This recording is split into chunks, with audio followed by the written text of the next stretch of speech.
toward the end of my serious guitar playing life, as I was transitioning into making these things and playing them instead, I was studying serial music a lot, the Pearl books, stuff like that, and working with tone rows, and in retrospect, I can see it as sort of a desperate attempt to squeeze blood from a stone, if you will, with temperament. At the time, I didn't really think that. I worked hard on it. I made these things. These are little tiles, and each one has, the name of a note on it, and in numbers, and 0 through 11. And so I would work things out, and like this is left out, and do a little puzzle with it, right? And so I'd get up every morning, and I would try to come up with one that I liked, and I'd use it as an ostinato. I'd record it as a bass line and play along with it on the guitar. And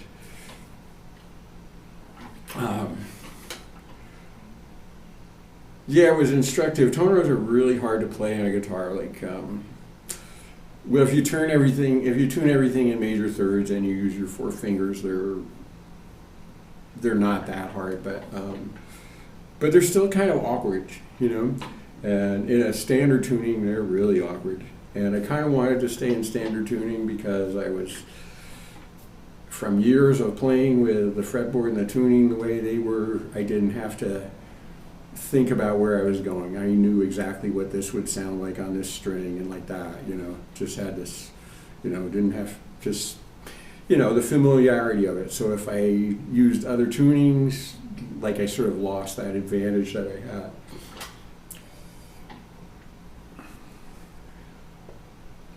And I liked the complexity, the 12ness of it, but what I kept wishing was, even with a tone row, the ostinato gives you kind of a sense of, there's still sort of a key, just by the emphasis that gets placed on one pitch or another. And just kind of, and this may be my failure to hear as a true 12-tone dude or whatever, but there did tend to be, sort of scales within, if you know what I mean. There'd be, it would be a 12-pitch row set, and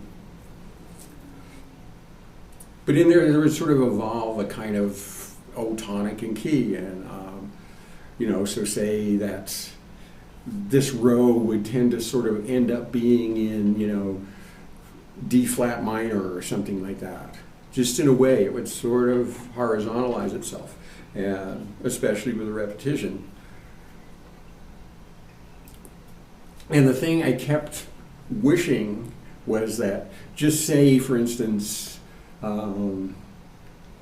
say for instance that you had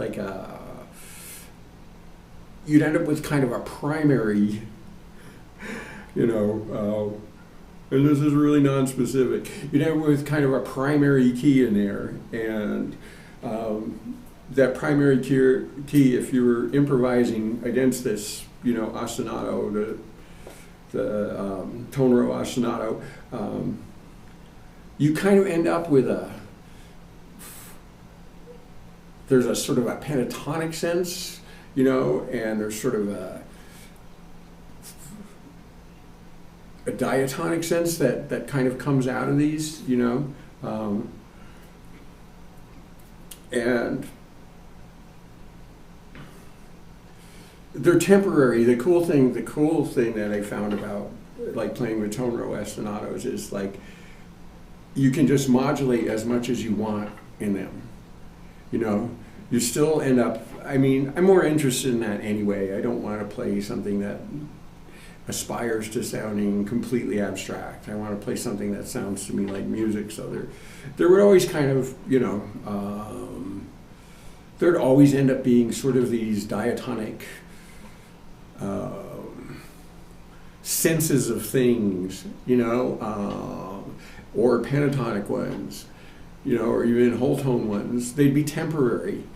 The cool thing about using those as grounds was that you could just modulate them whenever you wanted.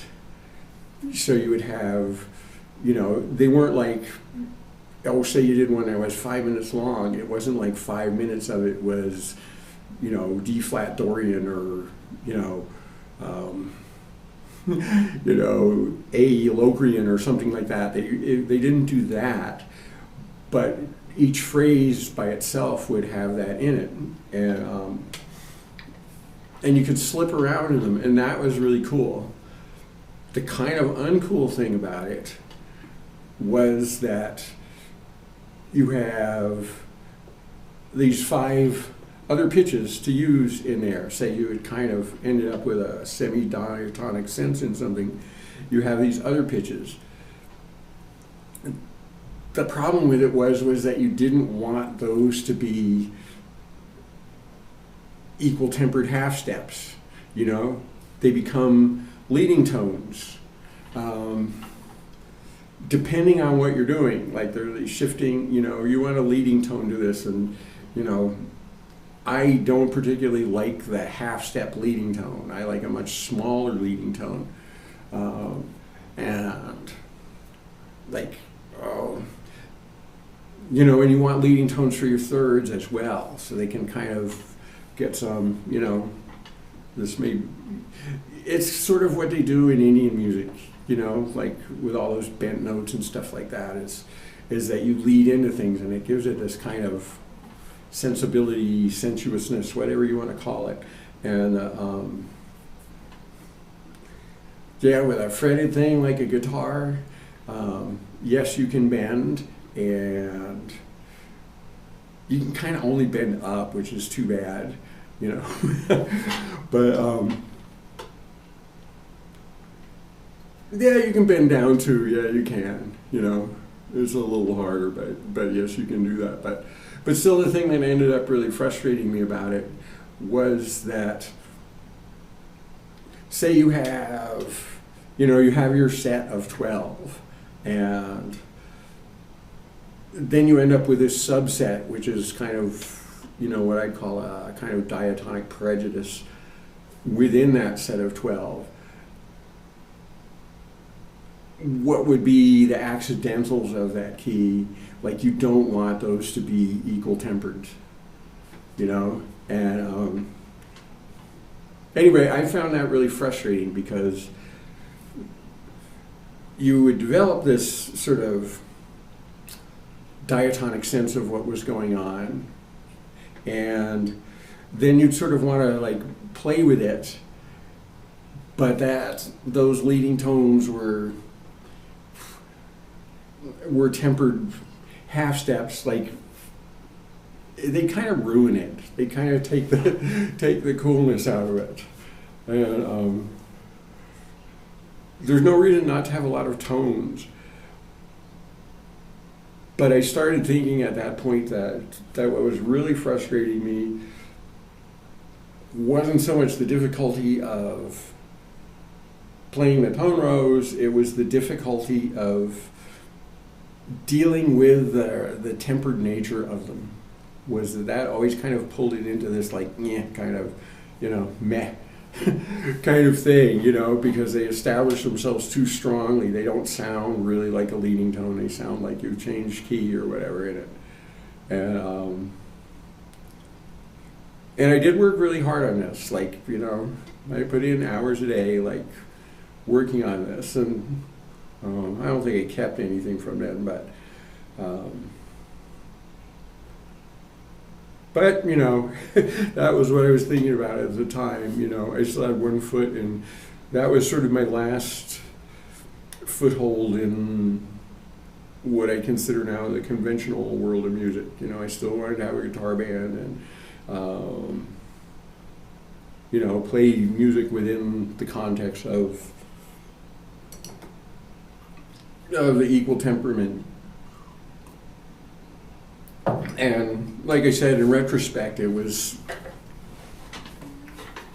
all kind of a desperate attempt to squeeze blood from the stone. It was like, I felt really exhausted with, I felt really exhausted with what you could do with it, you know. First of all, like, you're restricted by the sound and you're restricted by what you can do in a, you know, gotta say I really like three-piece because it allows players to like kind of go for it a little bit, you know, so in a traditional like kind of jammy sense, you know, that's nice. Like, you know, if you have two guitars, you have to you have to work it out amongst yourselves so you don't get in each other's way, right? And you kind of like, you play rhythm, I'll play lead, you play lead, I'll play rhythm, kind of, you know, you have to kind of have a, not necessarily a hierarchy, but you have to have this thing. You can't just really play or it gets kind of out of whack after a while, you know. The nice thing about horns with their single lines is that you can have more stuff going on that has its own, that the identities don't conflict that much, you know. You can, yeah, it sort of specifies, like, you know, you can't like play multiple notes at once. Like if you have, you know, I never really just loved like in improvising, you know, pianos and guitars going together because the you may hear this chord while that person's hearing this chord, and if you both play those chords, like neither of them really works out that well. Anyhow,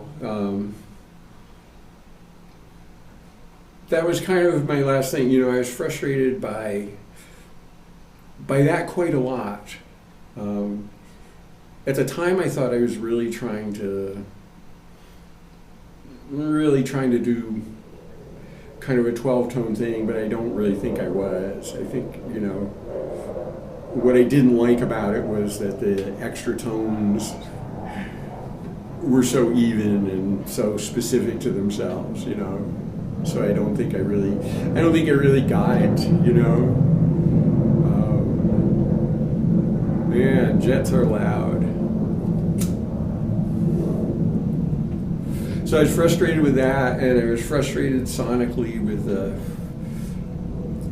routineness of, you know, playing three-piece guitar-based music, you know, guitar-based drums, you know, tired of the sounds of those.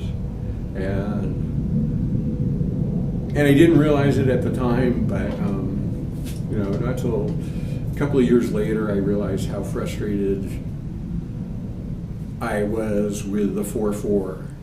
That you know,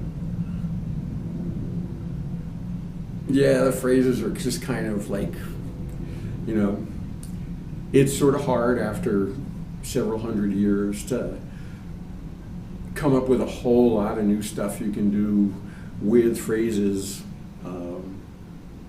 you know, if you're stuck in this little box meter, right, you know. And to me that was just sort of, you know, I don't know, it was, you know, you know, emotionally it was like, I kind of felt like I was like, you know, really banging my head against the wall. I really wanted to keep going, and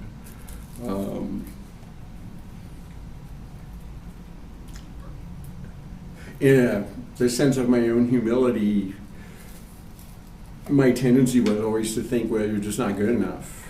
You know, like your technique isn't good enough, your imagination isn't good enough, you're not a good enough musician to do this. Like, you know, you know, retrospectively, I don't think that was true. I really think it was kind of the system that was letting me down.